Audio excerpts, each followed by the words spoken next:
Good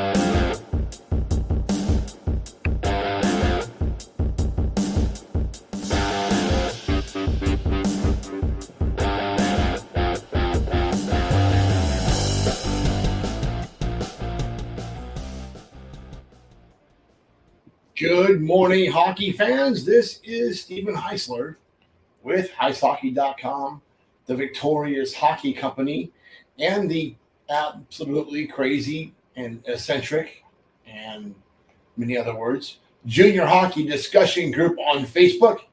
You are watching the Junior Hockey Morning Show. We are on the World Sports Broadcasting Network. Almost got in trouble for that one earlier in the week. WSBN.TV, Facebook, Twitter, YouTube, hopefully this morning or this afternoon or wherever time you decide to get your butts out of bed and watch the show. You're having a good morning, a good Friday. First Friday after the North American Hockey League Showcase. A lot of hockey going on. We are officially into the regular season. Congratulations. Got to watch a little bit of Connor Bedard skating with the Blackhawks rookies against the St. Louis Blues rookies. I can say this. I think the St. Louis Blues might have put a midget AA team out there because that's what Connor Bedard made him look like. It's hard to imagine an 18-year-old kid just doing whatever the hell he wants. Now, the AA St. Louis Blues, probably not who they really were, looked like that because they're playing against a guy that makes everybody look bad. Just amazing. But that's not today's topic. Today is the 5. And people are saying that I might be picking on the North American Hockey League a little too much. Pick other targets to talk at. I'm not targeting the NEHL. It's just the league that I am the closest to. You don't hear me talk much about the USHL. A good friend of mine is not a commissioner. That's not why I don't talk about the USHL so much. I just don't have that same connection to those guys as I do my good friend Mark Frankenfeld and the North American Hockey League. Don't laugh, Tommy. So during the offseason, at some point,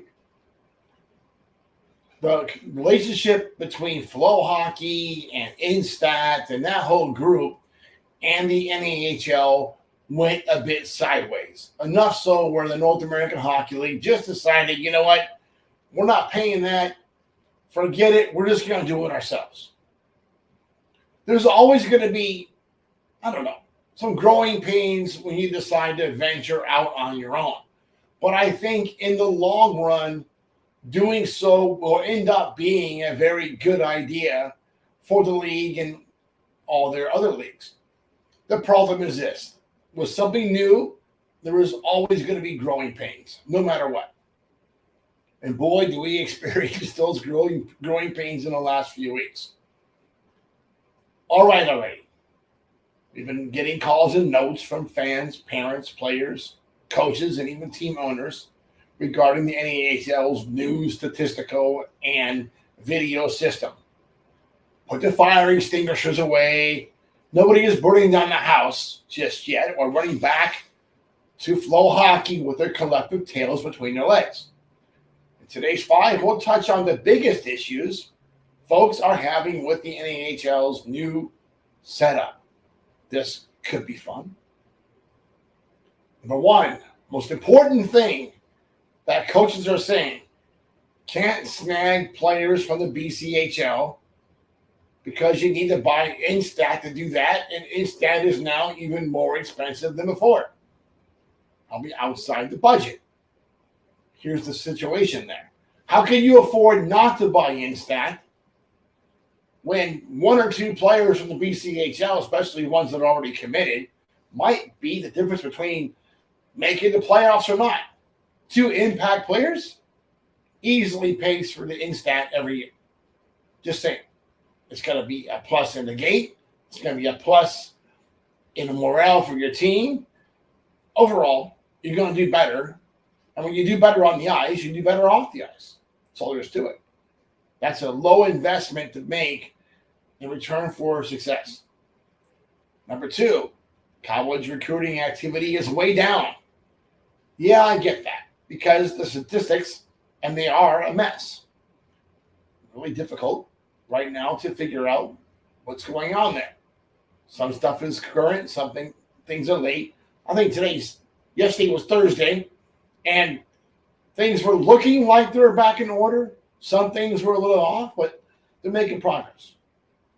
Number 3, there's going to be a learning curve with any new system. But everyone is complaining about the navigation to accurate stat information. It's a little more rough right now, right? You have to do 2 or 3 or 4 clicks to get to the stats or drill down the stats of a player. So I'm sure in time, hopefully before Halloween, 10 days away, maybe that's optimistic, those kinks will be rubbed out of the system. We'll see. Number 4, and this is a big one for me, I have probably one of the fastest internet connections available outside of NASA. Right? We get really fast internet here. We're close to the airport. We picked up the big deal from AT&T. They came in here, made promises, and actually delivered. Scary thought. So, regardless, the buffering on live video feeds is absolutely ridiculous. Right now, NHL TV, I thought maybe because they were Ed Blaine and trying to stream 30 games at one time, and that was why the buffering was as it was. But then I was forced to go back and watch some games from the weekend in Cody, and I went back and watched the Saturday game that everybody's talking about, the Friday game that I watched, the Saturday game again, but kind of in slow motion. Half speed. Even at half speed, it was still buffering. There's no reason why it should be buffering on a archived game. What I'm thinking happened is probably it was getting buffered while it was getting uploaded to the system, and that's what they recorded. It's not a good thing. You guys should be able to record the whole game and then upload it afterwards. So live, play it, then upload the full game, every bit of it, back into the system afterwards. That would make more sense than the system recording a live game that's getting buffered left and right. Just saying.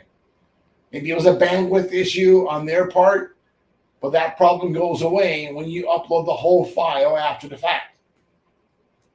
This is number 5. This is the North American Hockey League. So there's no excuse for the delivery of a substandard product. Somebody should have made sure every broadcaster is utilizing the same type of equipment. Sound volumes are all over the place. Some microphones are good, while others sound like they are broadcasting from an echo chamber. Turn that stuff down. You guys figure out your levels. Make it sound professional, because people are paying a professional price for a substandard product. That's all there is to it. Flow Hockey is kicking your butts right now. Do a better job. Let's see if anyone from the league is going to address some of these issues before charging my credit card again. Just saying. Heck, this is 2023. This is cancel culture. They may just block me from using the system because I had something to say. No, the NAHL office is not the Biden administration. There's no drones flying over my head to take me out. Not yet. That's it for today. Hope that you enjoy your morning coffee. Because, hey, Alex, my cup is really starting